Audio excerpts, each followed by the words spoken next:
Hello everybody and welcome to Candid Campbell. Today we are joined with Dean Campbell, our Dean of Students. Thank you so much for joining us Great this to morning. be here today. Right now it is at the end of October and students are going through midterms and they're getting ready to register for the classes. And up until this point of the semester, we have had hot air balloons on campus. Students have been attending events with Cranberry Fest. We've had Brunk Bingos, Brunk Buffets, and we've also had speakers on campus such as Mark Zumoff. We've had Sean Kingston performing. We've had the New Jersey Governor's Campaign. So it's been a very busy semester, I'd say. It has been. It's been a wonderful semester. You know, part of what we try to do at Ryder is to expose students to some of the best speakers, to let them have fun in a good way, and so we can build our community. And what I've really been impressed with is how the community has come together this year and the excitement and the energy that we see on campus. The freshmen this year are spectacular as well. They have been coming out to all of the events this year. It's really been exciting to see the freshmen get involved, and they've taken the challenge that we give them the year very seriously, and they're getting involved in activities. They're getting involved. We had to add additional sections to our Emerging Leaders program. It's really nice, but I think that's also a testimony to the success of our student organizations, because the students have made their organizations, such as the TV station and others, have made their organization both accessible and attractive to the freshmen. So I think a lot of credit goes to the students. Speaking of student organizations, Ryder News comes up with a weekly newspaper every single week, and the first week of campus, headlining the newspaper was the swine flu. How has that affected the university? Oh, well, I tell you, the swine flu, we knew it was one of those pandemics that you knew was coming, so you prepared for it. And a team of us on campus, or the administrators on campus, actually in a program chaired by Debbie Stassola, who's our associate vice president for planning, worked with me, worked with the dean of the faculties, members, staff, to prepare what would we do in case we had a run on the swine flu on campus. And to date, and this is a fluid number, so to date we've had about 75 students with flu-like symptoms. And we say flu-like symptoms because we really can't know if it's swine flu right away. The test to confirm it takes 7 to 10 days, and the flu takes 7 to 10 days. So anybody who has flu-like symptoms we're sending home. We've had 7 in our isolation area over in the Conover Lounge, which we set up with nursing staff and with separate ventilation and heating and air conditioning so it doesn't affect the rest of them. You also know that the things we're doing is if a student comes down with flu-like symptoms, we're sending in our maintenance staff to clean the room.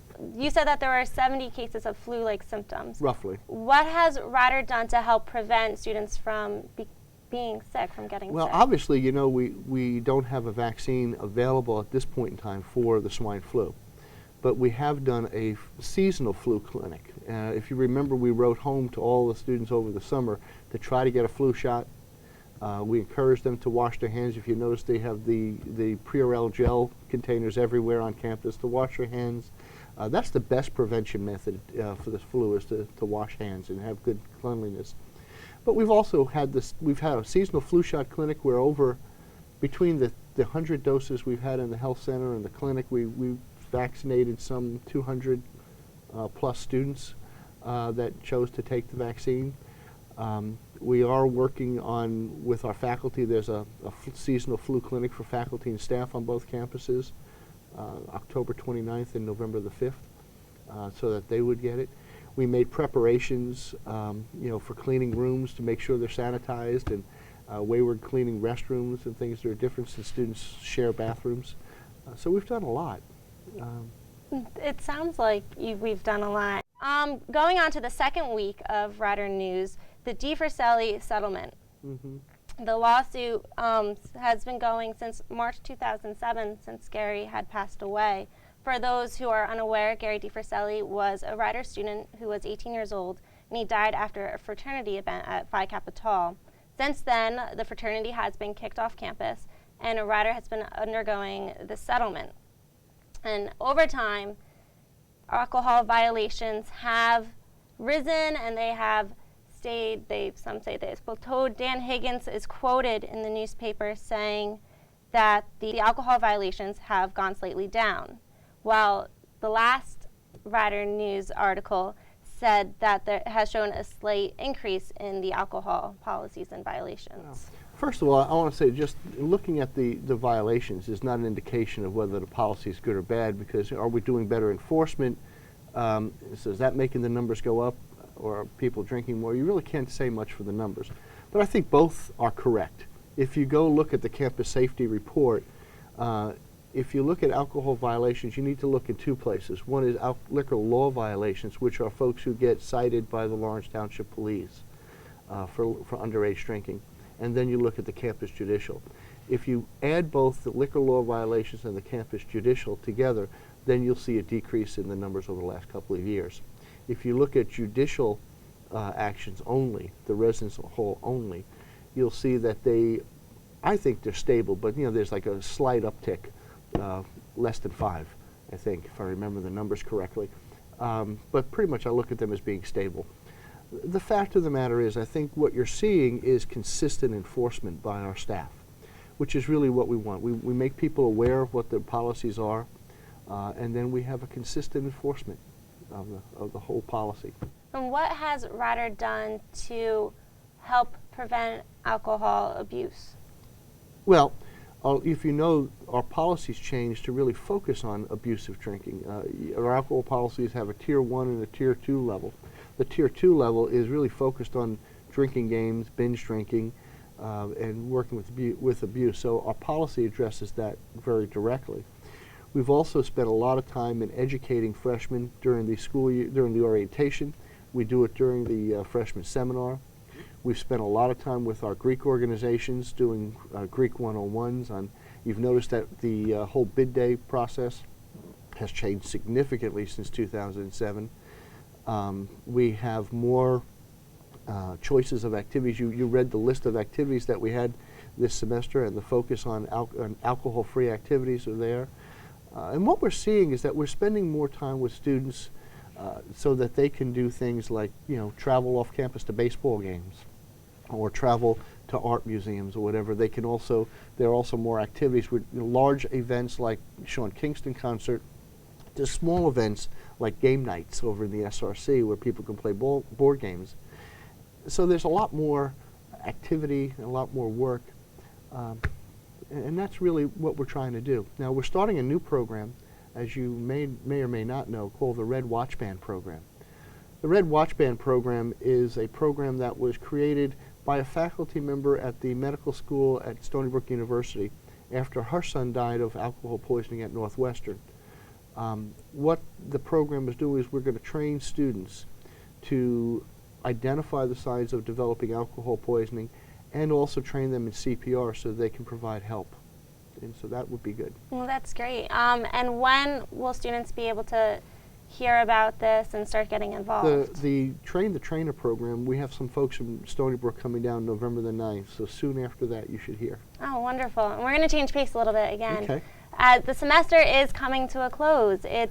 November is right around the corner. Finals are going to be in the next couple of weeks. Kids are registering for classes right now.